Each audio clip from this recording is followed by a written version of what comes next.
But it's a milestone. It's an important milestone, and it's one that we're very proud of, and we're excited that our faculty has stepped up, like Dr. Phillips, to share their expertise outside of the classroom.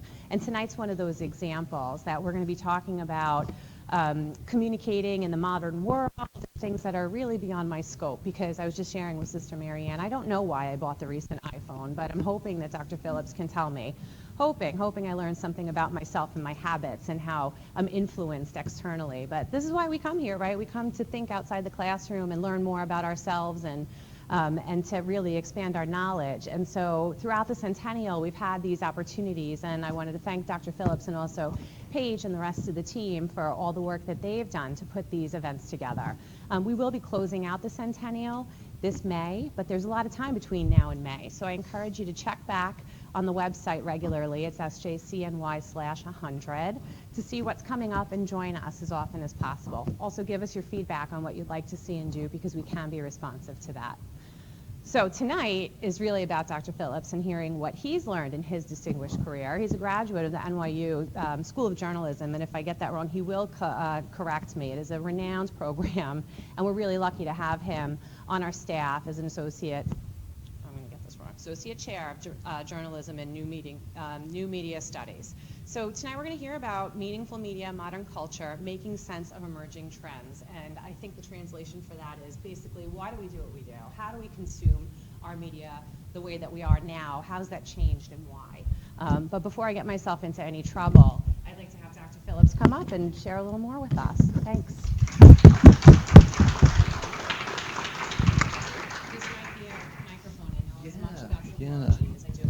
Exactly. Thank you so much for that introduction. Let's see here. We got a bunch of different technology.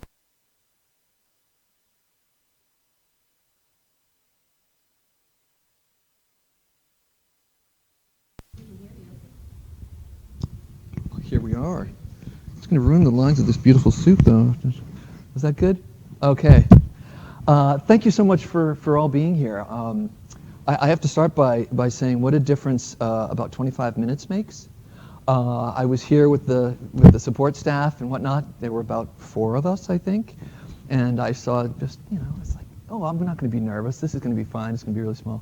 And then I come around the corner and the buzz of the hive is starting, and I'm like, oh, there's people here. Thank you so much for being here. I so appreciate it. It's just so nice. I want to thank everyone for attending this Centennial lecture, and I'd especially like to thank Paige Carbone and her team, and Carrie.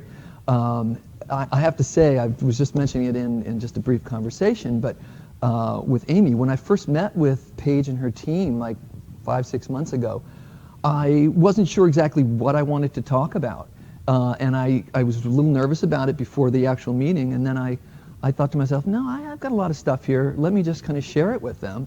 And as I was saying to Amy just now, we talked about it, and then everybody had ideas coming back, and that idea, that spirit of collaboration that I experienced with that, is very much in keeping with the theme of tonight's talk, and I think you'll see why. But anyway, I want to thank everyone who helped put the event together. But I'd also like to thank the faculty, administration, and especially the students for making me feel so welcome over this past year.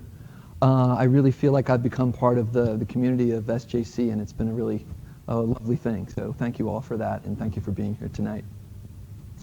I have a written text prepared here, but like many of my students, I don't like to read, at least not in this context. So I will every once in a while refer to it, and I'll try not to read too much here.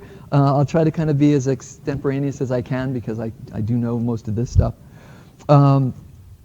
Tonight I'm going to talk to you about change, technological change and cultural change, and for me the two are intertwined. My essential message is that emotional connections are increasingly central to our networked way of living, and that in our new digital environment, the key to success in cultural and commercial communication is in establishing and maintaining emotional connections. And the bulk of my comments this evening will be aimed at explaining the technological and cultural reasons why I feel this is so. I'm going to break it down into 3 parts. The first part is going to be an overview of the changing environment that we're part of, with a little bit of a historical perspective, hopefully. Part number 2 is going to be a case study drawn from the work of Henry Jenkins on how what's called affective economics works in American Idol.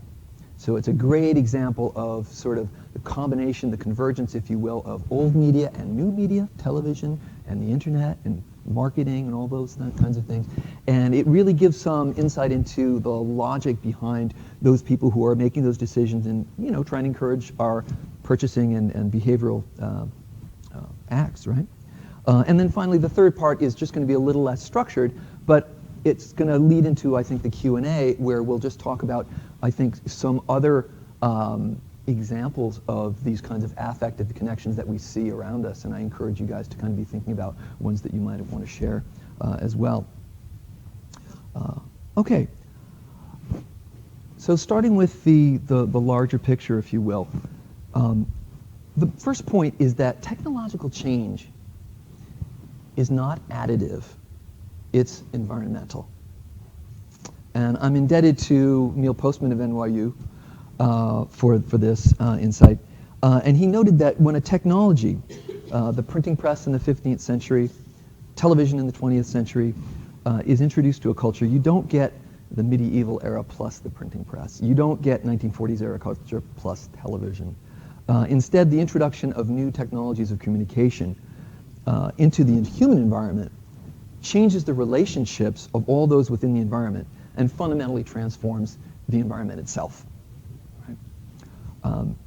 Now, those of us in communications and media, we recognize that there have been 5 of these communications revolutions. I'm not sure how familiar any of you folks are with them, but the first one, I think this is where I'm going to use a clicker.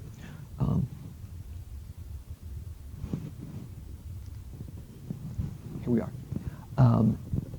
The emergence of spoken language. Obviously, we don't know much about that, but that's one of the things that separates us as a species from the other organisms. Writing systems. Writing systems were, 15,000 years ago. That transformed things. When you have oral cultures that do not have writing systems, they are slaves to tradition, right? You need to remember how to survive. You need to remember medicinal knowledge. You need to remember how to make the food in an agricultural sense, how to pursue the crops and game and all that, right? And so innovation is death in that society, right? Really interesting idea there. Writing systems free us from that, right? They allow us to start to kind of codify the cultural knowledge, and they allow individuals to some degree to start to innovate. The printing press brings in that change to everybody, essentially. It begins to give us that widespread literacy and learning. It's no mistake that the printing press is invented, and pretty much right after that we get the Renaissance, right? All of a sudden you had this circulation of knowledge, right? You get the beginnings of the nation state. You get the emergence of modern science. You get the Protestant Reformation. All of these things that are sort of the linchpins of our modern society come from that. Then you get the electronic media, right, which gives us the 20th century, what I'm going to refer to as the industrial information economy, mass media, mass society, right? All sorts of things that we take for granted as part of our contemporary modern world. And then, of course, as we hear daily, the digital era. What's new about the digital era? Well, we're going to take a look at that and say, well, what are the characteristics of the society as we're pulling this media in, and what are the new features of the new society that we're starting to see in sort of not even its nascent form, but it's taking shape in front of us.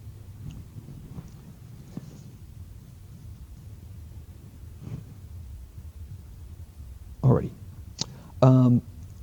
Now, in order to kind of understand where we are now, we need a framework to kind of break down our modern world a little bit. And for this part of the talk, I'm very much indebted to the scholars Yochai Benkler of Harvard and Jeremy Rifkin, both of whom have written books in recent years about how the digital technologies are changing. And I'll give you a little bit of this. Benkler uses the term the networked information economy to talk about where we are now. But he refers back to the industrial information economy, which was something that was kind of birthed by electronic technology. And to give a little bit of a sense of this, by the industrial information economy, Benkler refers to the fact that over the last century or more, our modern economy has shifted more and more towards information. Right? Products of the media and entertainment industries, film, music, television, journalism, software, that is increasingly a bulk of our economic activity and products, right? So that's the information economy. Before the advent of the computer and digital technology, the process of producing these works was highly centralized and capitalized, right? It took a lot of money. You had to get a record deal. You had to be signed to a major studio or be part of the studio system for film, all of these kinds of things, right?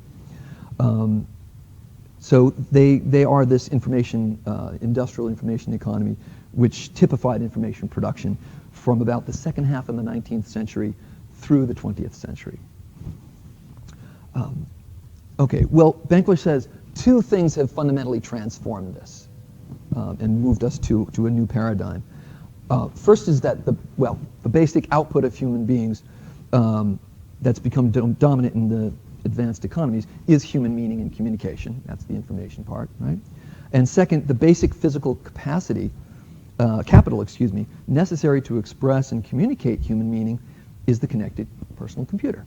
Okay, so we're starting with a very basic understanding of this. And it might be helpful to kind of look at what four characteristics that Benkler ascribes to this new networked information economy. It utilizes the creative power and accessibility of digital technology and the distributive power of the internet. That's a straight quote from him. I wouldn't have said it so wordily, but the computer and the internet, okay? Relies largely upon non-commercial motivations. That's a big change. Big change, right? You couldn't have that in the industrial information economy. People do it because they love it. It involves a high degree of collaboration. And it's taking its place alongside, and in some cases displacing, the original information, industrial information economy, right? Well, for most of us, when we, my focus tonight is going to be very much on the media industries, okay? It's what I kind of talk about, it's what my students are interested in entering. It's really kind of what makes, our world go around in a lot of ways. And so let's take a look at, basically it's a hybrid world that we're living in right now, right? We've got 1 foot in the 20th century, 1 foot in the 21st and beyond, okay? Let me share a little more. I was going to cut this out, but I won't here. Jeremy Rifkin, who I mentioned to you as well, just wrote a book last year called The Zero Marginal Cost Society. And some of my students are sort of familiar with this kind of idea that really in a lot of ways, second copy costs in the media industry, whether it's a copy of a CD or a DVD or a book or something like that, right, have basically gone to zero. Zero, right? And what Jeremy Rifkin talks about in his book is that when you put together the changes in communication technology, along with changes in energy technologies, and then with logistics and transport, drones, driverless cars, things that are just on the edge, right? What you're going to have is a third industrial revolution. And that this is going to bring us to a point where almost everything, not only the virtual products of the media, are free, but actual built items to some degree, because the marginal costs where capitalism gets its profit from are shrinking, because it's cheaper and cheaper to make everything. Now, in some ways, that's a conversation for another day, but I like to say let's have that conversation tomorrow, because it's some really interesting ideas there. And I would just say, for the skeptics among you, when we think about manufacturing and 3D printing, there is a printer called the Rep Wrap, and it can basically make most of its own parts. So if your friend has one, and it's an open source kind of architecture and whatnot, so you lend it to your friend, and he or she's got one the next day.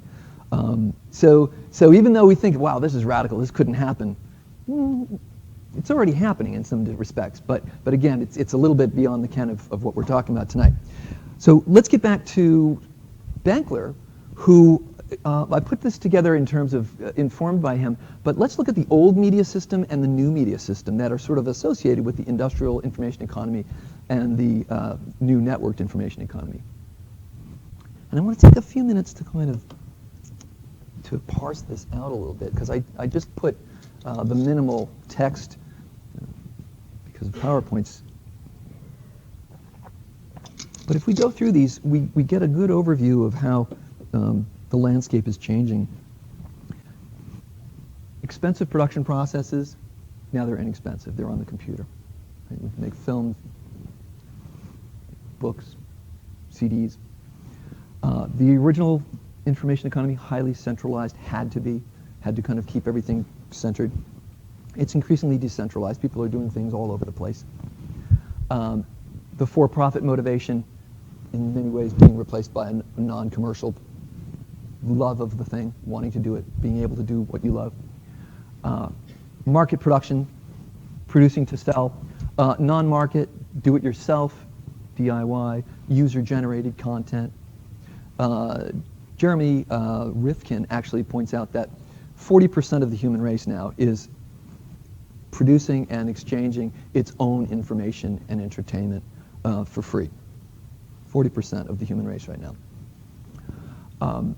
Specialization, you were a producer, you were a filmmaker, all those kinds of things.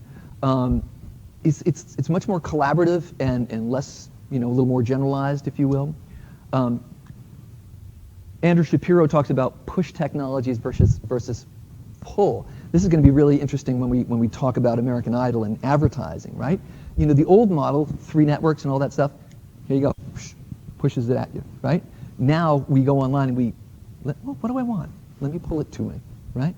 So there's a major difference in terms of how we orient ourselves to our media. Middlemen, very important in the old paradigm. Now it's direct to consumer, and at the end of the talk I'll have some other examples of small-scale production and different ways in which, even if capitalism is kind of not necessarily going away, one of the shifts that we're seeing is that it's allowing people, smaller-scale individuals, to get involved and immediately kind of connect with other people more directly than was ever possible before.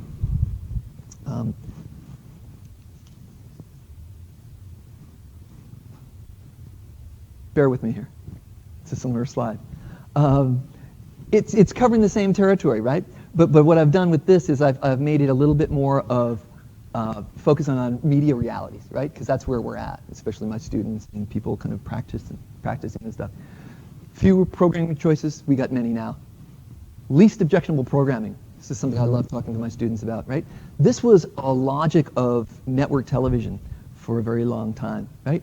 It only had to be as good as it only had to be so good that the viewer would say, well, there's probably nothing better on the other 2 channels. Yeah. We'll have to talk afterwards. There's some choices for you. But I love how that, that's that original, hey, you get what you get kind of thing. It doesn't fly anymore, right? And that's a really important logic to be aware of on the consumer side of things and also on the producer side of things, right? Okay. Similarly, one size fits all. Customization now. You can get what you want. You can get it the way you want it. You can get just the show you want, right? You can get all sorts of products just the way you want them, right? And we're not going back on that. A lot of people aren't anyway. I don't think these guys are anyway. This new generation is kind of growing up with certain kind of options, and it's like, yeah, why not? Blockbuster logic being taken over by small-scale niche markets, right? You find your people, you find your community, you find people who care about what you care about. This is something I talk about in my own work on music culture and music fandom, the pursuit of the casual fan, right? When you're looking for numbers as opposed to a deep connection, right? It's kind of, you just want the person who kind of is like, okay, in music, for instance, right? A lot of people aren't particularly discerning, and there's nothing wrong with that. My sister, acknowledged that, as a musician myself, I'm like, oh no, I have things that I totally love, and some of us are fans of certain kinds of music. We've had conversations about some of these things. But it's about the pursuit of the aficionado to some degree, right? You find people who love what you do, and you can connect with them in a way you never could before, right? So that changes the reality of those marketing pursuits. One-way communication, now it's interactivity, talking back, doing reviews. Scarcity. The old model was based on scarcity. You want that, DVD, you want that cassette or something like that, right? You got to pay for it, right? Well, now we can make copies. Second copies costs are zero, right? It's about abundance. Sometimes I tease my students and I say, well, how many of you, acquire music on a regular basis? All sorts of hands go up. How many of you pay for that music on a regular basis? The hands tend to go down. I said, don't feel guilty. That's not illegal downloading. You're embracing technological abundance, That's what we're doing here.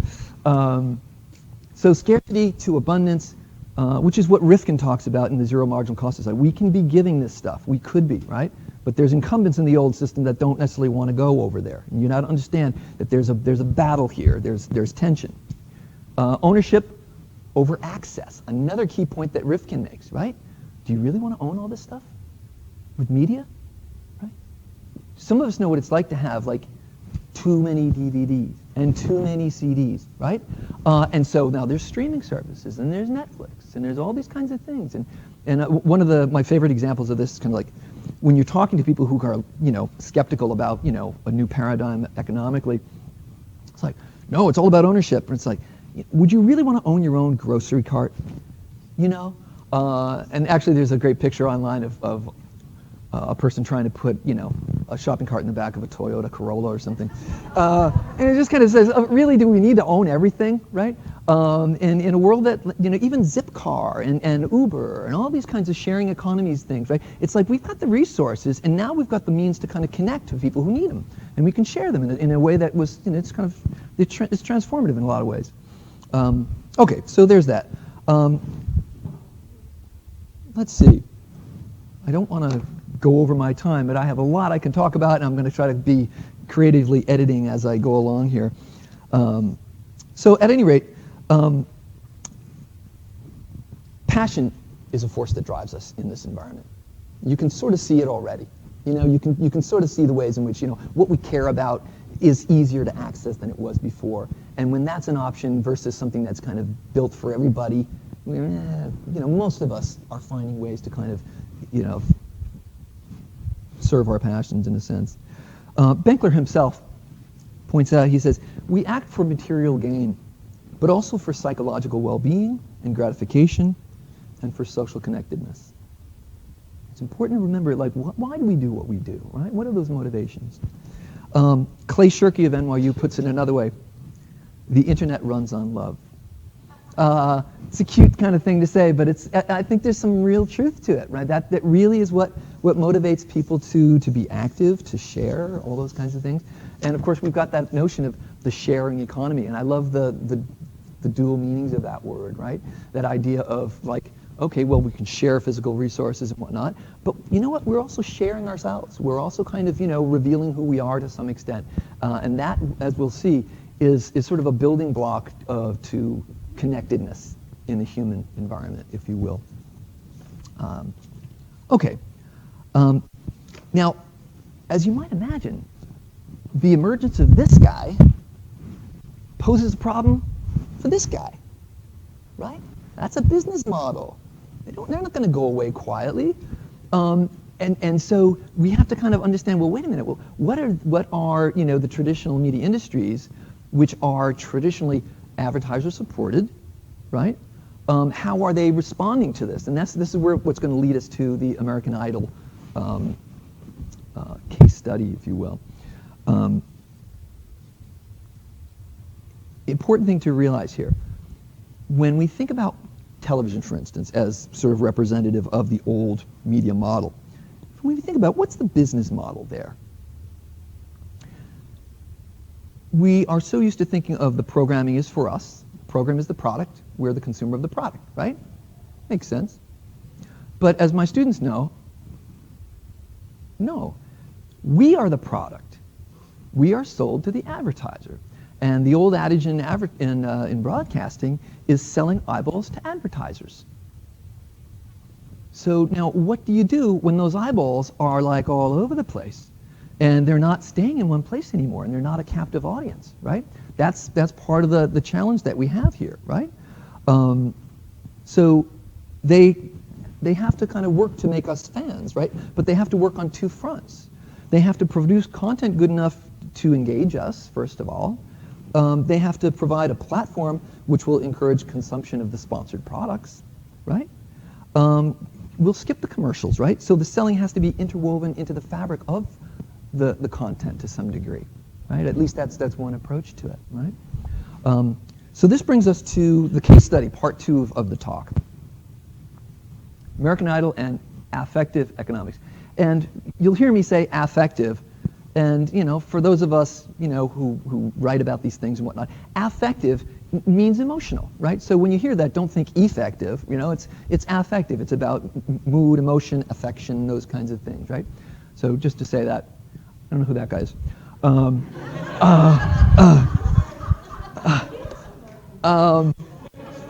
Wait a second. I was going to try to tell you he's my nephew or something like this, but he is a Hampton dude, actually. And that's a nice guitar.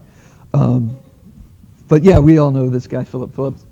But let's talk about two things before we get into how American Idol works. There's two things we want to kind of have some understanding of, right? And the first one is fandom. Okay? How does fandom work in general? And I'm going to use music because that's kind of my passion and it's what I write about and have been active in myself. There's this concept called homology, which is sort of from cultural studies. And what homology refers to is the sort of fit, if you will, between the performance style and perhaps music of a particular performer and the values and attitudes that are sort of associated with that. Okay? And so by extension as well, we can think of it explains a certain level of fandom. And I want to be careful of overgeneralizing here and stereotyping here, but I think there's you know, some of the literature in cultural studies is kind of points in this direction. For instance, I know I've asked this question of my students, you know, is there a music that you would associate with like certain subcultures, right? To take one kind of way in which fandom kind of works, right? Like if we took motorcyclists, bikers, as a subculture, what kind of music would you associate with bikers?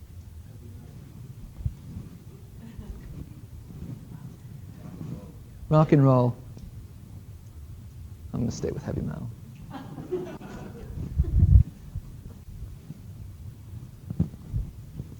Now this is where I technologically get in trouble.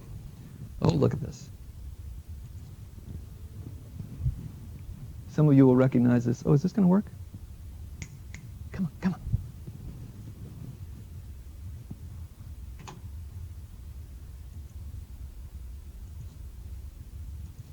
Oh, I want some heavy metal.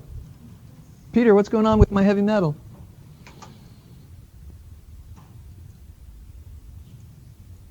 Oh.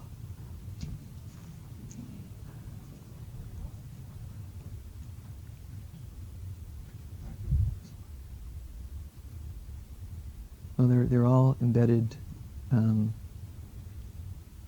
Supposed to be.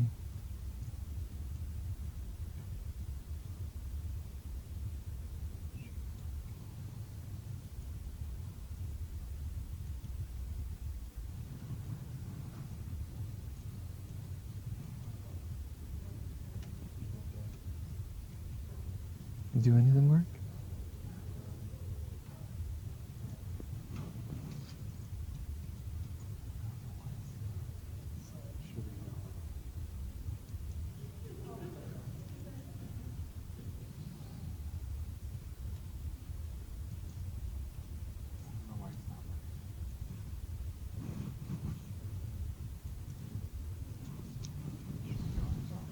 That's okay.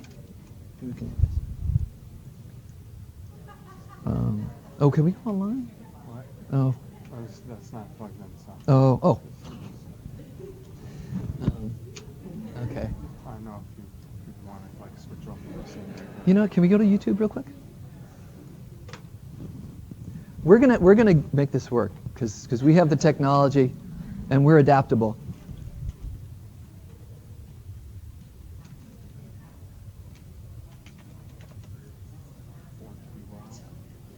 No, just do Easy Rider, Born to Be Ride. Recipes? Born to Be Wild, there you go. That should be it, right? I think that's the one, yeah. Try that. No, it's not. Back up, I'll get it, that's fine. Okay, let me get it, okay. Yeah, thank you. Oh, that one? There it is. All right, here we are. I wanted you to see this. From Easy Rider, 67, I think. Watch what he does, okay? Talk about values.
Heavy Metal Thunder.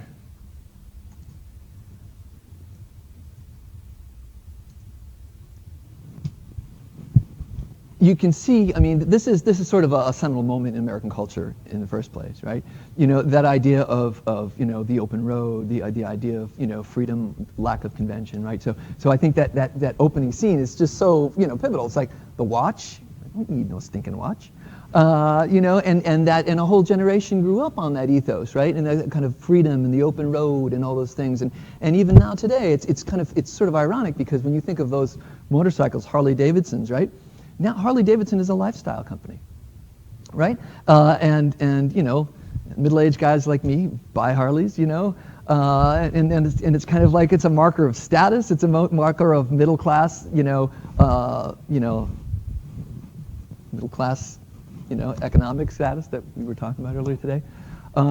So there you go, and I think that's kind of what homology is to some extent about, right? That a music and other cultural forms too can have a sort of a value and attitude embedded in it, and as we are, you know, as we come of age ourselves, right?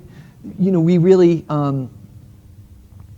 we embrace that music, and we have to find a music that's other than our parents, you know, to some degree, right? So there's very much a generational feeling to it, those kinds of things.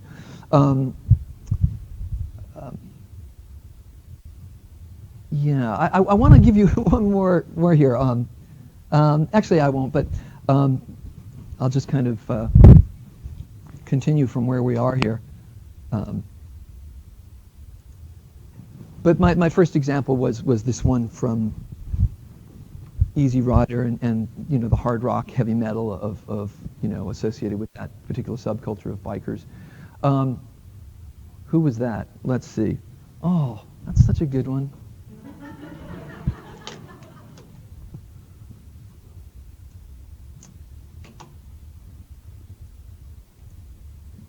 Where were we here?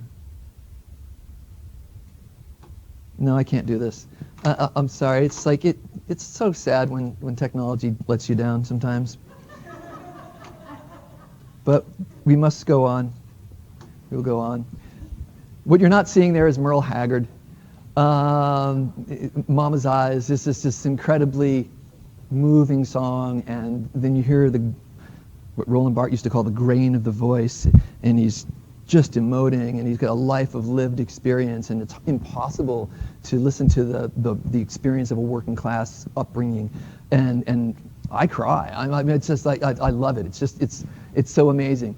Stevie Wonder's on there, the next one, and the last one, which you're going to have to imagine, is the Beatles. All You Need Is Love, from 1967. And what's interesting about 1967, the Beatles performed All You Need Is Love. That was the Summer of Love, on a show called Our World. It was the first global broadcast, estimated audience of 400 to 700 million, all sorts of artists, including Pablo Picasso and other people involved in it. And for me, talk about homology, talk about the values embedded there, right? The idea of, the counterculture and the idea of togetherness and a sort of tribal awareness that's kind of nascent and starting at that point. So it's a fascinating kind of little example, but we can think of all sorts of ones, and we can think of Tupac Shakur and hip hop and all sorts of kind of more contemporary examples.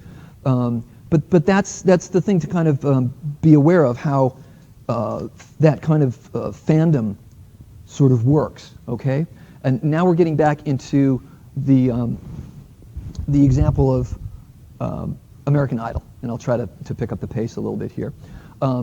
As Henry Jenkins puts it, and by the way, my whole the analysis of American Idol and this affective economics, this comes from one of the chapters in Henry Jenkins' book Convergence Culture. So I'm basically telling you, you can check that out. But brilliant work in terms of how that new model of advertising works. But Jenkins notes that just as homology kind of came from cultural studies, right? He says, affective economics represents an attempt by marketers to catch up with work in cultural studies over the last several decades on fan communities and viewer commitments. Okay? But where scholarly cultural studies sought to understand media consumption from the fan's point of view, articulating desires and fantasies that were ill-served by the current media system, the new marketing discourse seeks to mold those consumer desires to shape purchasing decisions. Right? So it's a really kind of interesting kind of application of these ideas. So if the producers of the show can succeed at connecting with the performers, with the audience members, then they have a chance of connecting them to the sponsored product, and that's the kind of idea there. So let's see. Let's break down the mechanics of the show a little bit, and I'll just give you a brief overview of sort of how it works on the fandom side, and then I'm going to move and talk about the advertising side a little bit, okay? First of all, American Idol uses audience participation, right? To get viewers more deeply invested, shoring up their loyalty to the franchise and its sponsors. There's a fantasy of empowerment here, right? You get to vote, you get to choose, you get to play a role in helping people advance that you want to advance, right? And you're building that commitment to them as you do so, right? The investment begins with millions of would-be contestants at auditions, like these guys. Every step along the way, viewers are invited to imagine it could be me or someone I know. This guy. But look at what's interesting here too. It's like my classes were just talking about genres and stereotypes, right? And the ways in which genres are sort of kind of pre-digested choices for us, right? Pick your brand. I'm sure they're all individuals on one level or another, right? But they also represent, the multitude of styles that we've come to sort of expect in terms of performers and whatnot, right? I don't know, if this guy doesn't do country, I'm going to eat my hat. But you get the idea, right? We learn the backstories of these people, right? Very important, right? It's such a key part, right? Of the individual contestants, relate to their struggles. Before any records are released, we've already chosen our favorite performers, and individual fan clubs are already engaged in the grassroots marketing of these artists, right? And this is something I wanted to kind of break in and share with you. This is an insight from interpersonal communication studies and whatnot, right? Disclosure builds intimacy, right? That's a key, insight of interpersonal communication, right? Relationships, friendships, those kinds of things, right? But we also get that online, right? We also get that when we think we're watching the backstory of somebody and they're talking about their struggles and they're talking about their dreams and all those things, right? That kind of stuff, that is the stuff of human connection, right? And it can be, commodified and all the rest of it, but it's based on something very real, right? And so, and even when we think about like our performers, the people that we know, that we're fond of, that we have emotional connections to, it's usually because we know something about them. And I don't know about you guys, but I've had an experience too where I really admired a performer, really liked that person, and then found out something about that person in their personal lives, and I just can't listen to that performer anymore. It's just not the same. And it's a really interesting kind of psychological thing that goes on, I think, in fandom. But so disclosure builds intimacy, and when you share, others care. I think it's a little trite, but there's something to that, right? And then, audience favorites emerge, and then the program gives more time to the favorites, and so, we're kind of building it all there, and they get supported in certain ways. And then finally, the weekly votes that happen, right?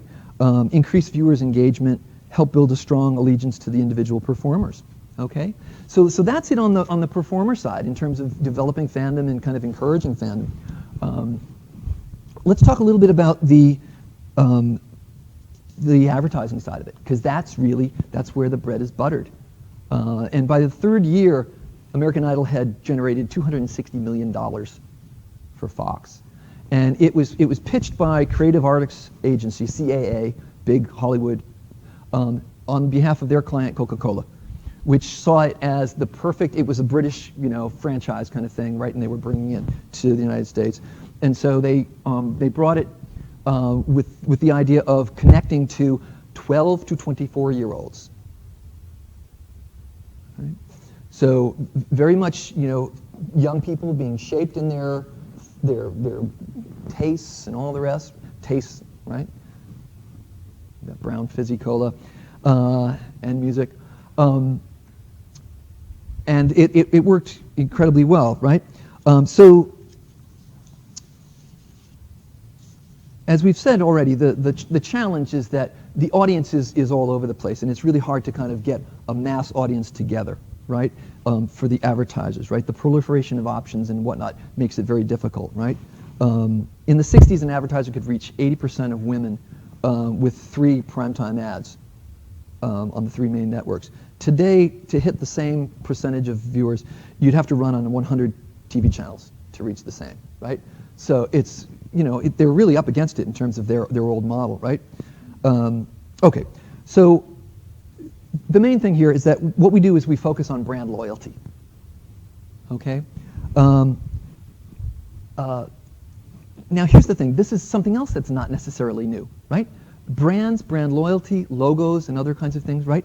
They go back, in fact, in some ways, to the beginning of the 20th century, the turn of the 20th century, right?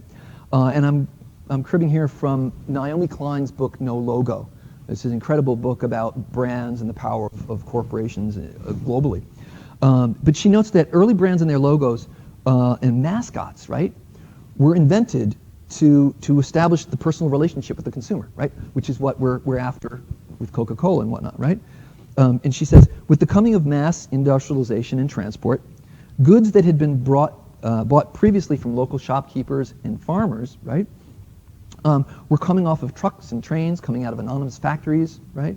And this was actually scary for a lot of people at the turn of the 20th century, because that relationship of trust that you had with the local shopkeeper or the farmer or whatever, right, was subverted by goods coming from far away and produced in these anonymous factories, So the early brands were comforting logos that were often people and served as surrogate relationships, if you will, right? So you're not buying from the local shopkeeper or the farmer anymore, but here's an image, here's a mascot that you can relate to, that you can form a relationship with, even though it's a fake relationship, right? But the idea is that you can trust it as much as you could have trusted the shopkeeper and whatnot, right? And so, you know, we're familiar with these folks, right, if you will, right? This little guy. There's more, of course, right? But that point of building an emotional connection with the consumer has its history as well, right? So let's kind of talk a little bit about how American Idol reaches the consumer. First of all, brand loyalty is key here. Brand loyalty is based to some degree on what economists call the 80-20 rule. The 80-20 rule says that 80% of your sales are going to come from 20% of your consumer base.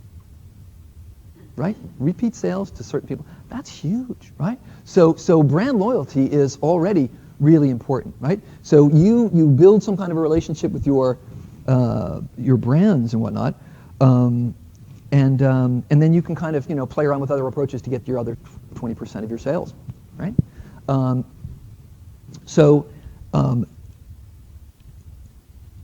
In the digital era, focusing on the loyal customer base, the loyals as they call them, right, is key, right?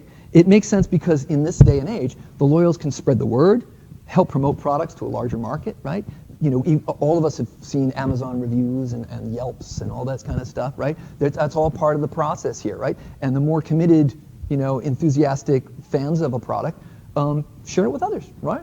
And we get the benefit of that, right? These loyals are sometimes referred to as inspirational consumers or brand advocates. Kevin Roberts, who's a branding expert, says they're the ones who promote and advocate for the brand, the ones who suggest improvements and refinements, who create websites and spread the word. They're also the moral guardians for the brands they love. They make sure the wrongs are righted and hold the brand fast to its stated principles. And there's an interesting sort of story that's related to this in the book, What Would Google Do by Jeff Jarvis, and where he talks about buying a Dell laptop. I think he buys two of them actually, but the main laptop doesn't work, it's a Lemon, and he's already paid extra money for in-home servicing, right? And they basically, they give him the runaround, computer's no good, well, we could send someone along, but he's not gonna have the parts to make the repair. So Jarvis is one of these kind of experts on you know, online journalism and online culture and whatnot. He's got a blog, right? So he blogs his complaints, and I won't bore you with all the details of that letter, right? But it ends up being a thing, right? And so all sorts of people start kind of talking about, there's a phrase, Dell something, meaning Dell isn't very good. I'll just leave it at that. Becomes sort of like an online kind of rally, if you will. But he ends up, Jarvis that is, ends up blogging an open letter to Michael Dell, basically saying, listen, today when you lose a customer, you don't just lose that customer. You risk losing that customer's friends. And thanks to the internet and blogs and consumer rate and review services, your customers have lots and lots of friends all around the world. 6 months later, Dell does something about it. And I'll just read you the way that Jarvis kind of talks about it. He says, Dell began doing what I suggested and what others said would be expensive and impractical. The company dispatched technical support staff to reach out to bloggers who had complaints, offering to solve problems one at a time. Guess what happened? When technicians fixed bloggers' issues, Dell was rewarded with pleasantly surprised blog buzz. Bad PR turned good. Dell discovered that, contrary to what skeptics thought, this direct conversation with customers was an efficient way to learn about problems and solve them, right? And that's the collaboration again, too, right? That's the kind of, you know, crowdsourcing and whatnot that we kind of talk about and whatnot. But it's real, right? And so as consumers create their tastes online as a community, they evaluate quality together. They place great weight on each other's judgments, influence each other. And consumers organized in such a manner can make successful demands on marketers that individual consumers cannot. right? So there's some interesting dynamics happening here on both sides, right? There's a certain empowerment on the part of the consumer as well. Okay, I'm just going to try to go and try to finish up here. But the next step beyond brand loyalty, which is what American Idol and Coca-Cola are doing, is what's called brand extension. Okay, and what brand extension is, it's building on audience interest in particular content to bring them into contact again and again with an associated brand. Following this logic, Coca-Cola sees itself less as a soft drink bottler and more as an entertainment company that actively shapes as well as sponsors sporting events, concerts, movies, and television series. This intensification of feelings enables entertainment content and brand messages to break through the clutter and become memorable for consumers. Right? As Coca-Cola President Stephen J. Heyer has noted, we will use a diverse array of entertainment assets to break into people's hearts and minds. In that order, we're moving to ideas that elicit emotion and create connections, and this speeds the convergence of Madison and Vine, Madison Avenue being advertising and Vine being the entertainment industry. But the ideas which have always sat at the heart of the stories you've told and the content you've sold, whether movies or music or television, are no longer just intellectual property, they're emotional capital. That's how they're thinking about these things, and that's not a bad way to think about this stuff. And they're going even further. Rather than talking about brands and trademarks, they're starting to talk about love marks. Kevin Roberts, CEO of Saatchi & Saatchi, the future of consumer relations lies with love marks that are more powerful than traditional brands because they command the love as well as the respect of consumers. Who doesn't love a Coke? I mean, please,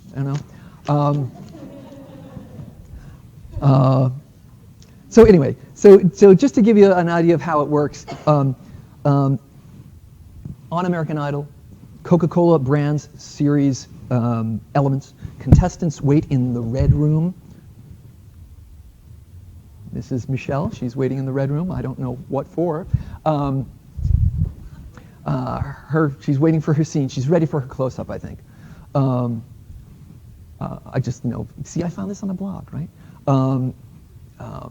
She got a chance to kind of be there. But it's a good close-up, right? And you can see the Coke-themed couch, right? You can see all the old ads of Coke, that kind of thing, right? That's a little wide angle of that red room. They sip from Coca-Cola cups. The judges sip from red Coca-Cola cups. The Coca-Cola logo is prominently displayed on the website, all those things.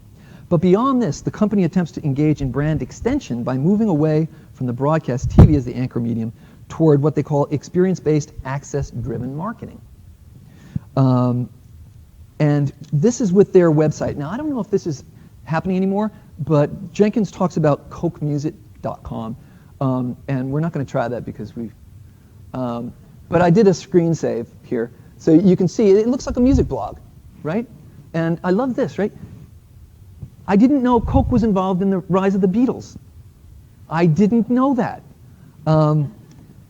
But you can kind of see, at any rate, this is the website as it is now, but the description of it here, CokeMusic.com is an attempt to integrate the soda company into the musical life of young music fans. The site allows a range of different participatory and interactive options, as Jenkins notes. You can pay for downloads or redeem coupons for music. Members can create their own mixes, share them with others, and receive ratings from others, right? So they get the raw mixes of the recordings of the people that they like, Phil Phillips or whatever else, right? And they can remix them and kind of like share them in a certain sense, right? And so there's a sense of creativity there. Rating points reward decibels that can be redeemed to purchase virtual, this I don't understand, virtual furnishings for their pads. It's sort of a Second Life virtual kind of thing that they've got going on there as well, allowing further customization and deeper sense of belonging in the world of Coca-Cola. World of Coca-Cola. Performers develop reputations. Performers, that's the people making the mixes, right? Develop reputations and followings even on there, right? It becomes its own little community, which provide emotional incentives for them to spend more time on the site. And then more casual visitors can have kind of quizzes and games and little contests that are on there. And then at the time of this writing, which is 2006, maybe, something like that, which is a ways ago now, even, right? It was kind of early in American Idol's history. CokeMusic.com was the third most popular website for teens. I couldn't believe that. Unbelievable. With 6 million users spending an average of 40 minutes per visit, right? So they integrate themselves into the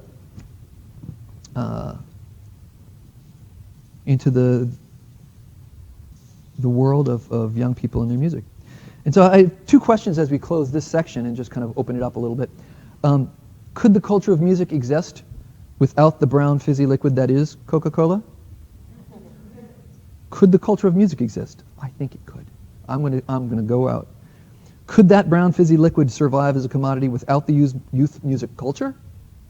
Probably not.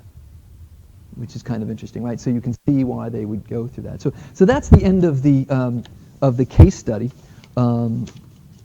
And I just wanted to, part 3 is just much less structured and kind of maybe leads into a little bit of a Q&A, so I'll keep it short here.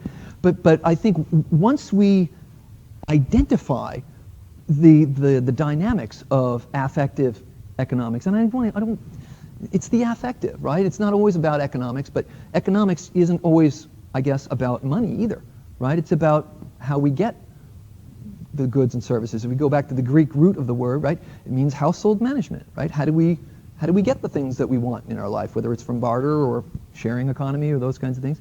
But that dynamic of making connections with people is really interesting. So there's a variety of examples that I just kind of tick off a few of them for you real quick, and then we can kind of maybe break it into Q&A. Are you all familiar with Susan Boyle from Britain's Got Talent, right? Which of course was, similar kind of franchise.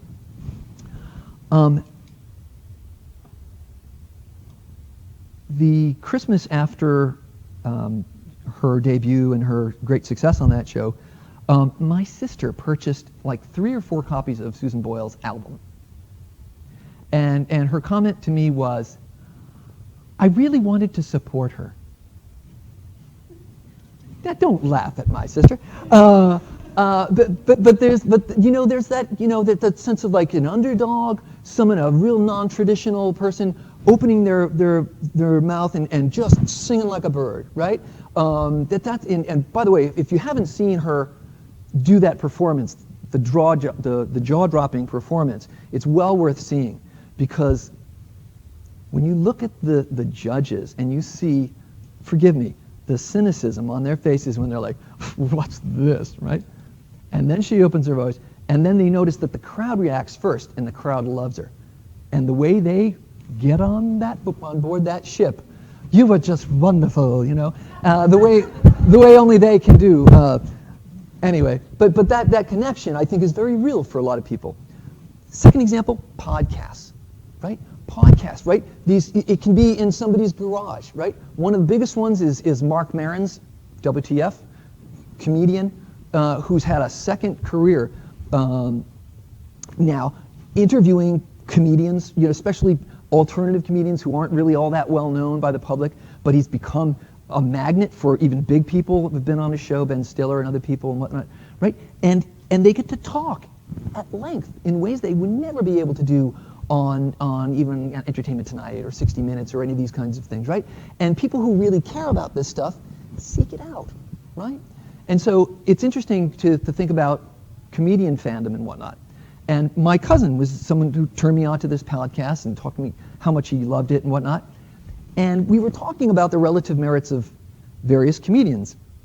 And forgive me if I step on anybody's toes here. But we were talking about Sarah Silverman. And I was like, yeah, she's cool. Don't think she's not that funny, though. So my cousin comes back, he goes, oh, but she's like the mama bear of that alternative comedian community.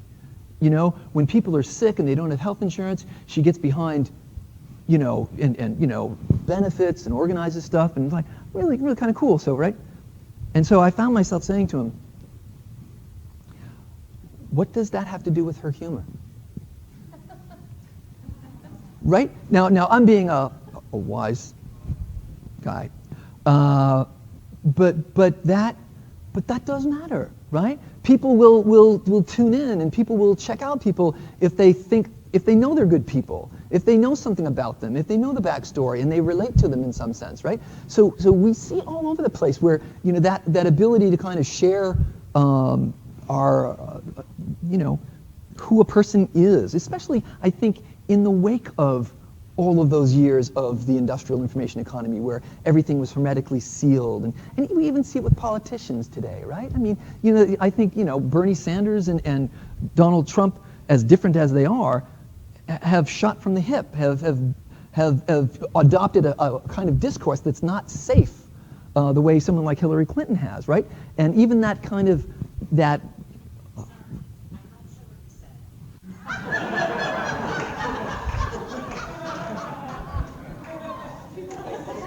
I'm not sure I should have said it. I'm not sure I should have said it. I don't want to be an apologist for anybody. Let's move right along, okay?